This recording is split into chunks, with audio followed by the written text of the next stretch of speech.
Well, Tim, it's been a few months since we talked last. Why don't you update us about how the ministry is going there in Airds? Well, Steve, I think I want to say that it's been very encouraging to see how spiritually receptive people are and how our team members have risen to the challenges and opportunities in front of them of continually and intentionally meeting new people, engaging with them about spiritual matters, sharing the gospel of Jesus Christ, seeing people respond to the gospel, and begin discipleship in small groups. So I'm actually quite encouraged the kind of progress that has taken place since we last talked. Tim, why don't you give us a story or an example to make that concrete? What does the progress look like? Well, one of the things I think where the learning curve has been really sharp is in the way that we meet new people. As you know, we started knocking on doors some months ago in a style that we called Adopt-A-Block, where we would go knock on doors in a neighborhood, get to know people, introduce ourselves, and we found it was fairly easy to begin sharing our own stories of knowing God personally with people that we met, and many times first time we met them. After doing that for maybe 2 months or so, one of my team members, an older gentleman, nearly 70 years of age, said, "Tim, it's too slow. If we want to win this whole community for Jesus, and this is the pace, it's going to be too slow." And I was really listening because I realized that this is very time consuming to go back once a week or once a fortnight to the same people. So Ted suggested that we actually devise a simple little questionnaire to help us ascertain the people who are most spiritually receptive. So I said, "Ted, well, show me what you got in mind." So he came back a couple days later, put together a questionnaire. We sort of fine-tuned it, and then we started to pilot this new method. And since then, things have really moved forward very rapidly.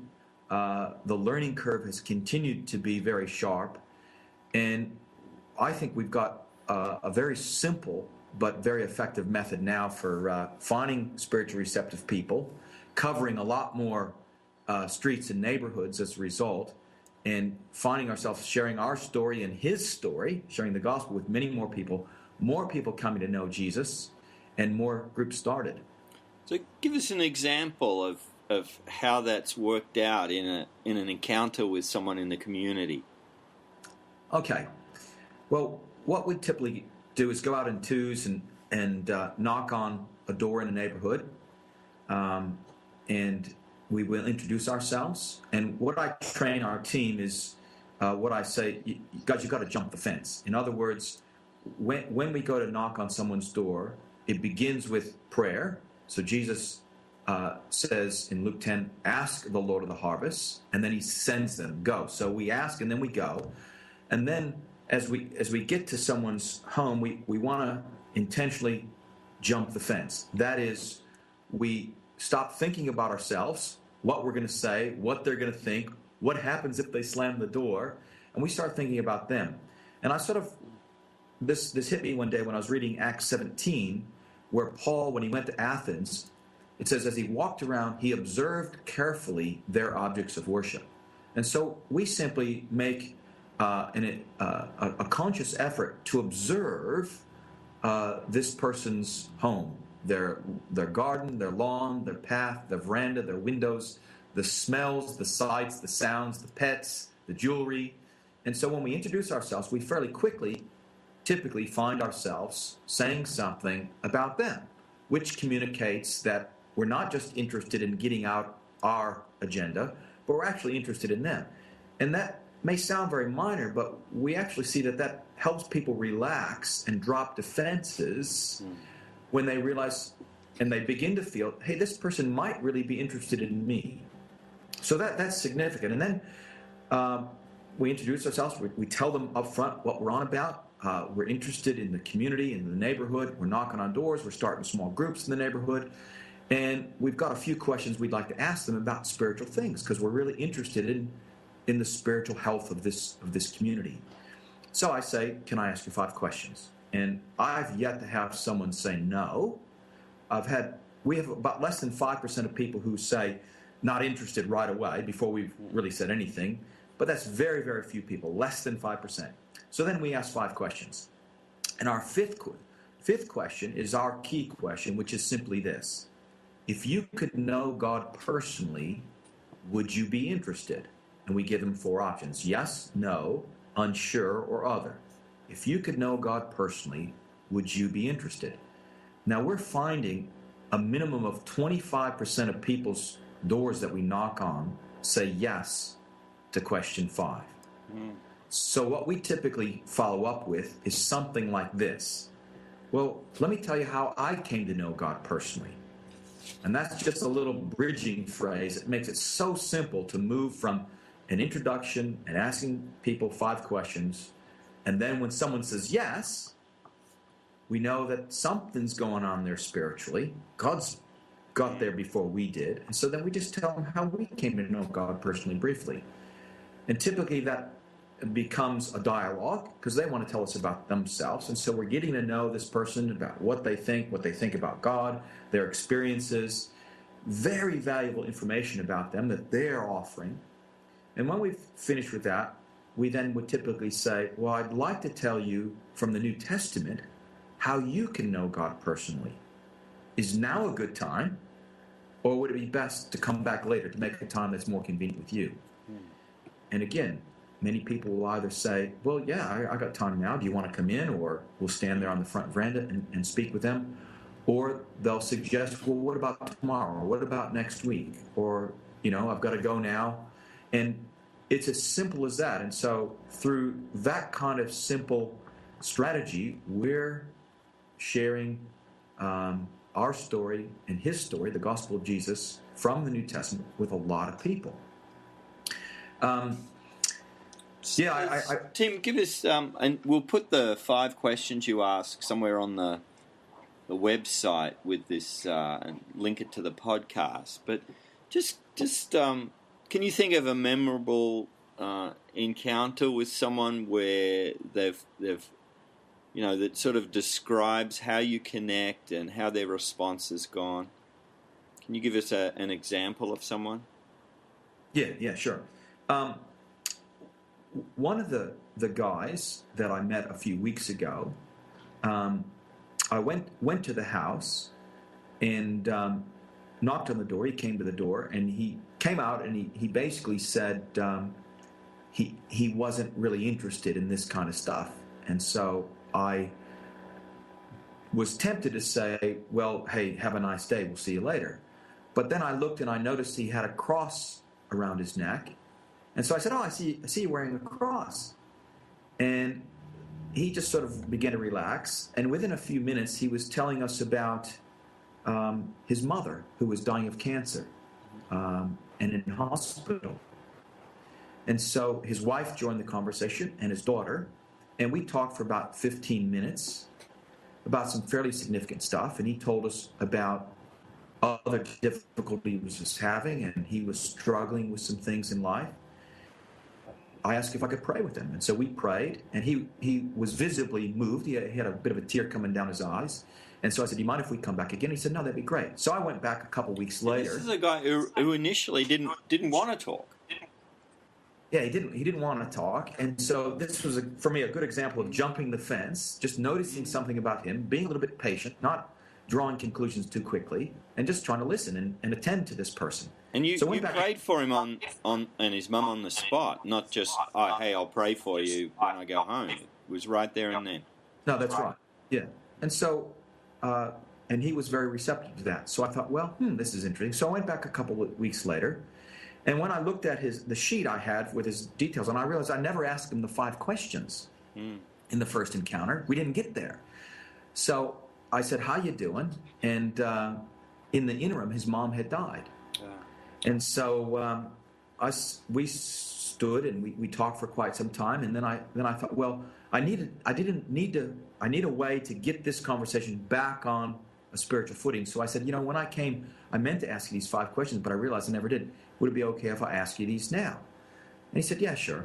And so we went through the questions, and he was the type of guy who was wanting to tell me that he sort of has his own kind of beliefs. And so when I got the question 5, if you could know God personally, would you be interested? He said, well, not really sure. And so I said to him, so I told him a little bit more of my story of how I came to know God personally. And then I said, well, what if I come back another time and I share with you from the New Testament how you can know God personally? He said, yeah, that'd probably be all right. And just as I was leaving, he said to me, yeah, I'm actually doing it pretty tough. So he'd held up a bit of a front, but then just as I was leaving, he let out a little insight that, hey, I'm actually doing it pretty tough.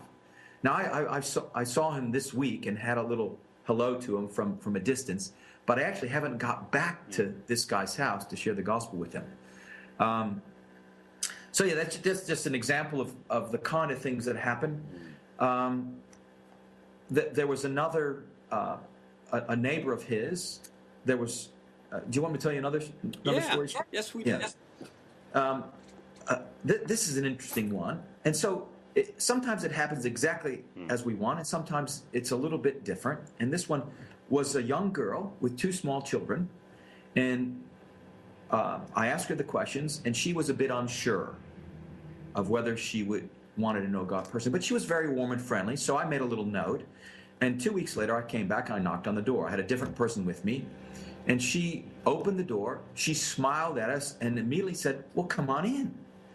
And so I thought, this is interesting. She's not really sure that she's interested in knowing God personally, but she's very warm and receptive. She just invited us as strangers right into the home.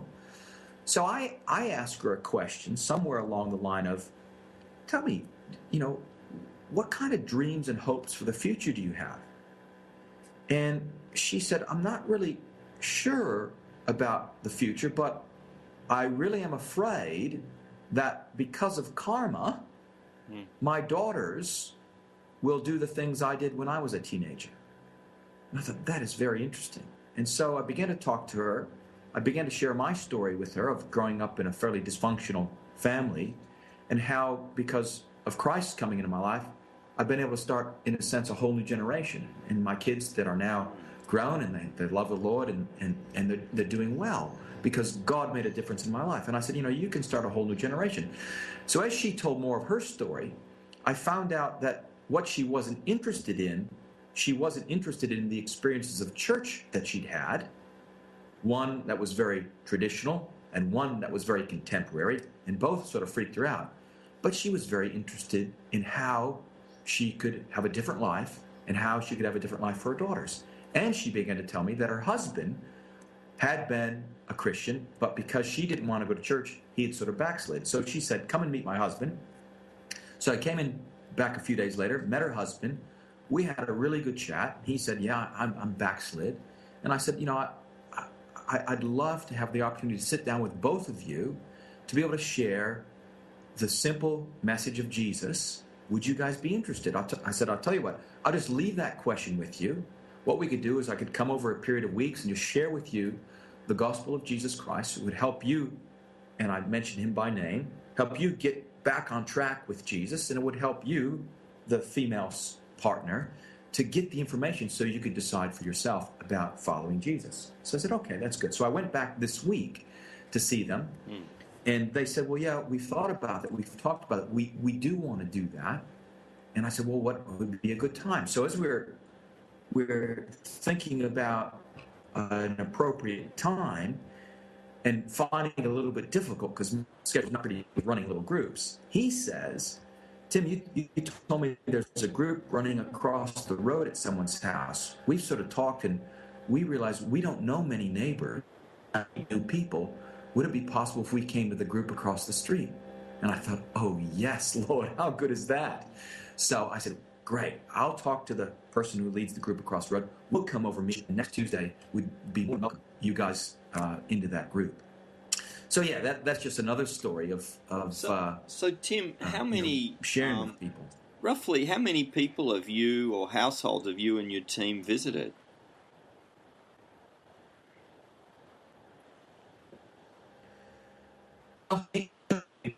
We figure we've met and had some sort of reasonable relational contact with maybe about 500 people.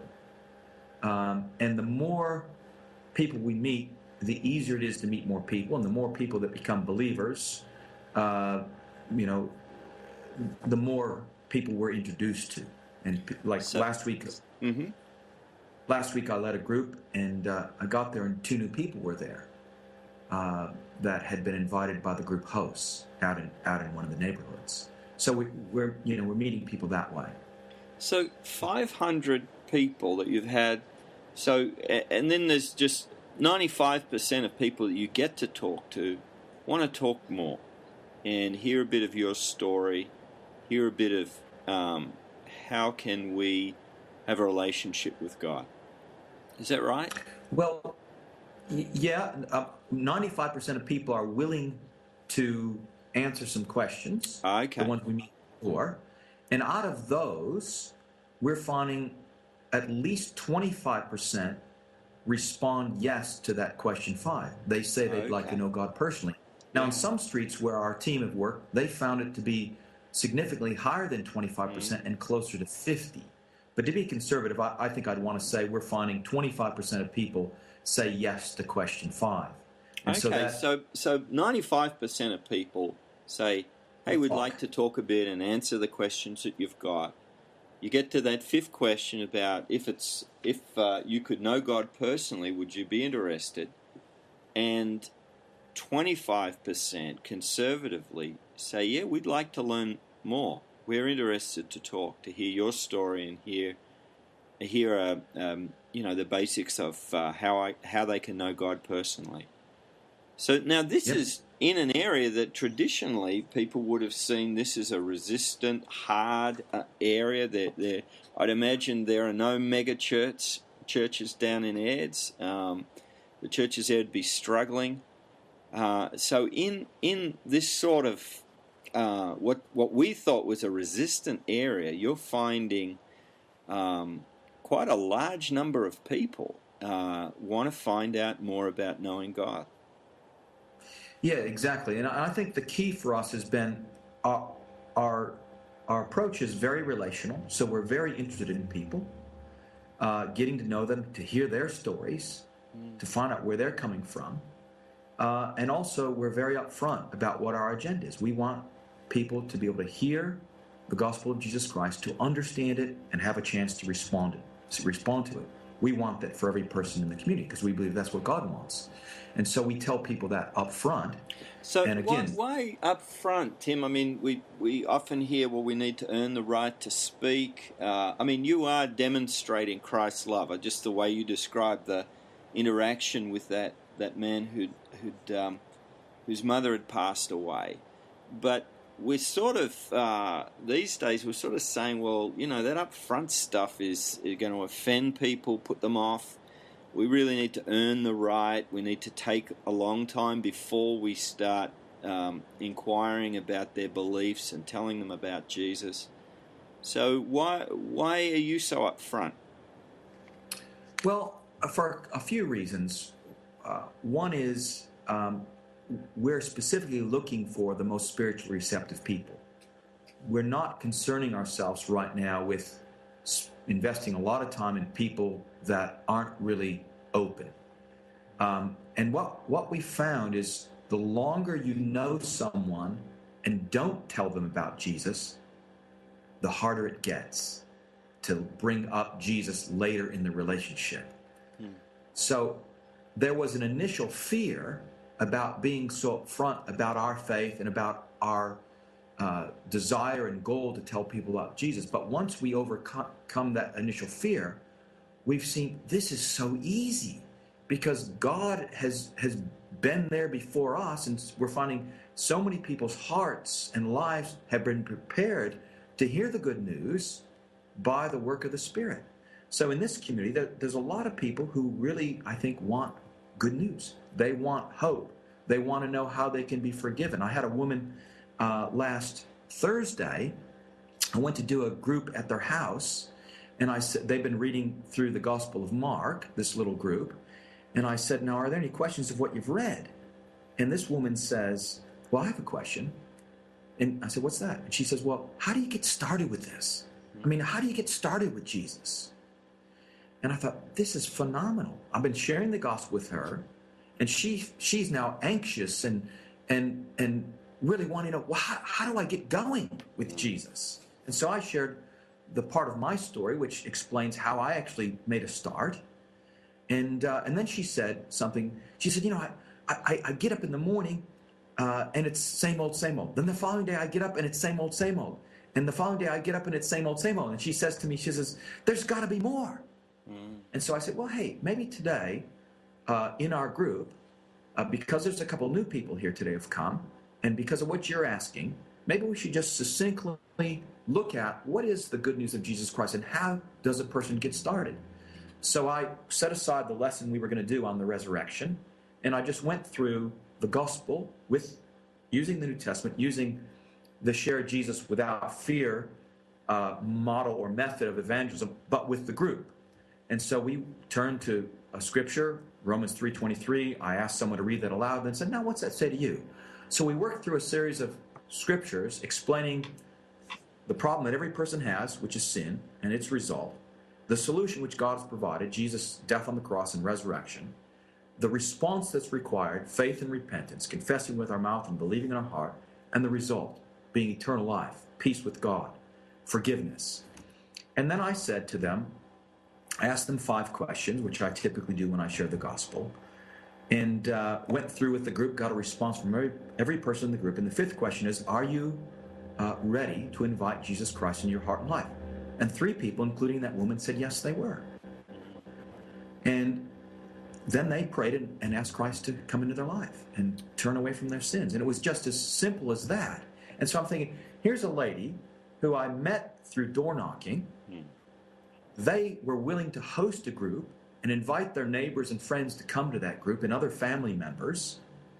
And a few weeks into explaining the gospel to them, she's actually feeling impatient. She wants to know how she can get started. So I think, well, okay, I get it, God. I just need to give them an opportunity today to get started. And it was just as simple as being, turning pages and asking questions and letting God do the rest. And so now, there you go. So you and there's a group already going in their house. Are out meeting people in the community, in their homes, and you're asking these questions, you're sharing your story and then his story, the gospel.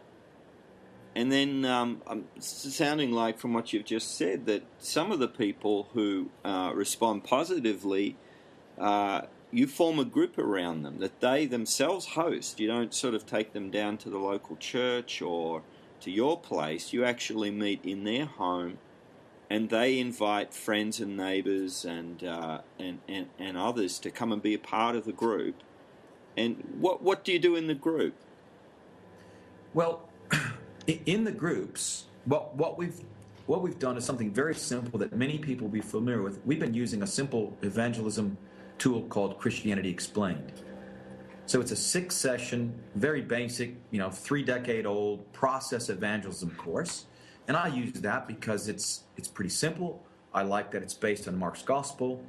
I like that I can leave them with a summary sheet with all the main points and the passages that we've talked about. I like that it's fairly easy for anybody to lead, and I like that it gives an opportunity for people to respond. What I'm finding with running these groups is with many of the groups now, as I've been going through those 6-week sessions, people are actually impatient to want to receive Jesus, as is happened last week. In 2 of the different, or actually 3 of the different groups, I did similar things by just sharing the gospel, and people actually committed their life to Christ. Now, I'll keep on going through the material because I want to teach them the important components of the gospel, and then immediately we begin to do some discipleship lessons. So typically, Steve, when I've started the groups, I've told people that our end goal is to start little simple churches But what we're going to begin doing is just going over the gospel that we all get on the same page with Jesus. And then we'll start the discipleship lessons, which will focus on teaching them how to share their story and how to share his story with their family, friends, and neighbors, and how to make a list. Now you're messing with my mind here, Tim. So even before people have made a formal commitment to Jesus, you're saying to them, hey, we'd like to start some simple churches here in the community. And you're enlisting their help and support. You're meeting as a group in their home. So you're recruiting people who aren't yet Christians to be on your church planting team. That's right, because we believe Jesus' words in Luke 10, where he sends out the 72 ahead of him into towns and villages to find persons and houses of peace. We believe that's relevant strategy for today. So when someone opens their heart to the message of peace, opens their heart to the messengers of peace, meaning welcomes us into their home, and when that someone is willing to invite friends, neighbors, and relatives to hear the gospel in their home, we think that's significant. So we want to plant ourselves in those kind of places because we believe these are going to be the strategic people on the inside of this culture who will really get a hold of both seeds of the gospel and seeds of the church in their heart, and will spread it rapidly through the community here. So it's that person or house of peace idea in Luke 10, and I suppose Acts chapter 10, Peter and Cornelius, where Cornelius has got the house full of friends and neighbors and family members, household members. It's looking for the doorways into the community, and then building, bringing the gospel to a group of people, making disciples out of that, and then helping them form simple church. Yeah, and that's why we found it's much better to be very upfront about what our purpose is when we first begin to meet people, and also to be upfront about our end vision. And in fact, I find myself frequently at people's doors, first meeting, casting vision with them, because I'm looking for people who say, that sounds interesting, because I'm thinking that's going to be significant. And so these people that we've met that are willing to open up their homes, when we go and start sharing the gospel, my strategy is, this is training. I'm training these people how to be the insiders in this culture who are going to really make a difference who are going to be the local leaders that this movement rests upon and is based around. Again, like some of the ones you mentioned, the Corneliuses, the Lydias, the Philippian jailers, the Zacchaeuses, those people, those examples we see in the New Testament of people who are inside their culture, the local people who embrace the gospel messengers, and are willing to share it with others. To me, that seems to be one of the key for the rapid expansions of the church in the first century and throughout history. So that's our experiment here. We're just experimenting with some of these ideas and processes to see if maybe this would work in a Western Australian context. And so you and the group have been out, meeting these people, sharing the gospel. Now, you've started a number of neighborhood sort of the Christianity Explained groups that can become discipleship groups, and they can become simple churches. So how many groups currently are you running throughout the community? We've got about a dozen groups going now, and a couple other little small ones. I mean, they're actually starting quite naturally and quite rapidly. So, I mean, it's as simple as when we go out knocking on doors, which we do usually 3 separate scheduled times each week. And almost every week now, when we knock on doors, people come to faith, and then immediately myself or team members arrange to go back and start follow-up. And then what we've learned to do to start groups, we just simply say, hey, would it be okay with you if other people we're meeting in the neighborhood came as well? And sometimes they'll say, well, no, that's not I wouldn't do that. And sometimes they'll say, well, yeah, that'd be fine. And then we've learned to say simply, now, maybe there's people that you'd like to invite, maybe neighbors or friends or people you work with or go to TAFE with or something like that. And some people say, oh, yeah, there is. And so we're finding just by asking people and raising the issue, some people very naturally just said, yeah. So I started a group about 3 weeks ago, and I had said to the woman who was hosting the group, I said, now, maybe there's some people you'd like to invite. And didn't really say much more. And when I showed up for the group, her mother and stepdad from a suburb 20 minutes away were there, Moorbank. I'm in Airds, this was Moorbank. And then her aunt from Granville was there, which is much further still. And I thought, you got to be joking. How good is this, So yeah, not everybody does that, but there's some people who just very naturally want to share the good news that they're in the process of receiving with other people immediately. And that's what we think is a good indicator that they may be a person and or a house of peace. Tim, obviously there's been some real breakthroughs since we talked last. What's next? What do you think's next in what God's doing there in Airds? Well, I think there's a couple things that we're particularly wanting to be conscious of. One is we sense that we've got some momentum that has built and is building. It seems that God's Spirit is working powerfully. We're praying for a lot of people. We've seen some reasonably significant healings take place. And so God had been challenging about that, and I don't know how to pray for people for healing, and neither do my team, and I've never really been any good at it.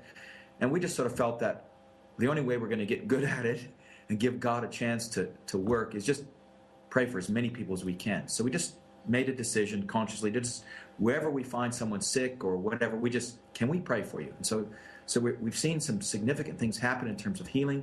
And so we feel we want to keep our foot on the accelerator, so to speak, in meeting new people and continue to evangelize. Things are a little bit chaotic in terms of we're finding it difficult to follow up the receptive people that we have.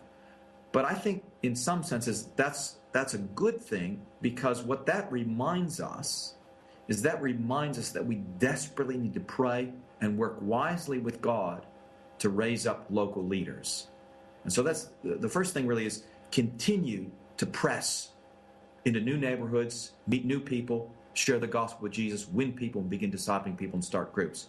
But at the same time, we realize it's absolutely critical that we identify and intentionally work to equip the first generation of local leaders who will be the people to lead the second generation of groups. So what we've proven is that as a team, we can meet, engage, win, disciple people, and start new groups. What we haven't yet proven is, can we train local people to do those same things? Now, we're seeing a few positive sprouts begin to break through the ground that, hearten us, but we still have a significant way to go until we can say, yes, we've found out and proven that we can raise up local people who can win people, disciple them, start and lead groups. So that's going to be a real focus of our next phase of work here in Airds. Well, Tim, that is so encouraging to hear what God is doing in Airds, and all the more because all of us experts would have said, well, it's a hard field. You ought to go to the outer suburbs where the young middle-class families are. They're responsive, and it's just wonderful to hear in a part of the world that's pretty disadvantaged that God is at work, and so we're excited with you, and going to look forward to, perhaps in the next couple of months, hearing how those 12 groups have gone, and so thanks very much for sharing with us today, Tim. Hey, Steve, can I say one PS? I was having a conversation with another church leader this morning, and he was just checking on some of the things I had communicated, and he highlighted to me that if our estimate of meeting 500 people is accurate, and our estimate that 50-plus people have become Christians, that means about 10% of the people that we're meeting are actually becoming believers. And he said, people typically say that Sydney is a really hard place and people aren't receptive to the gospel. But he's suggesting that this experience is proving otherwise. And I guess I just want to encourage other people that maybe Sydney isn't as hard a ground as we thought. And again, a lot of people are going to respond, well, that's Airds, but you don't know my people or my area. And I guess what I want to encourage people is, well, no, I don't, but maybe it's worth having a shot. Getting out there and knocking on a few doors, asking a few questions, and through experience, seeking to ascertain what is the level of spiritual receptivity among my target group, my neighborhood, the patch that I'm working in.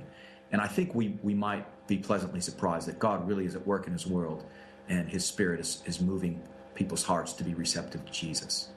So really your encouragement to anybody sitting there and wondering, gee, could this work in my world, is rather than just try and sort it out conceptually, it's actually get out, do what Jesus did, go meet a few hundred people, and connect with them and inquire, if you could know God personally, would you be interested? And once you've met 500 people, and then you'll be an expert on receptivity. But don't just sit in a classroom or in a conference saying, no, that doesn't work here. Go out and do something. Go out and see and believe that Jesus, through the Holy Spirit and his dynamic word, is with you. Yeah. Well, I don't know if you'll be an expert, and I surely wouldn't say that I'm an expert, but you'll know a whole lot that if you did it. And I think the other thing that's really encouraged me is, as we've done this, we've learned so quickly and gotten much, much more effective at doing these things. And the learning came as we did it, not before we did it, but as we did it, and it continues. Well, I'm going to look forward to staying in touch, Tim.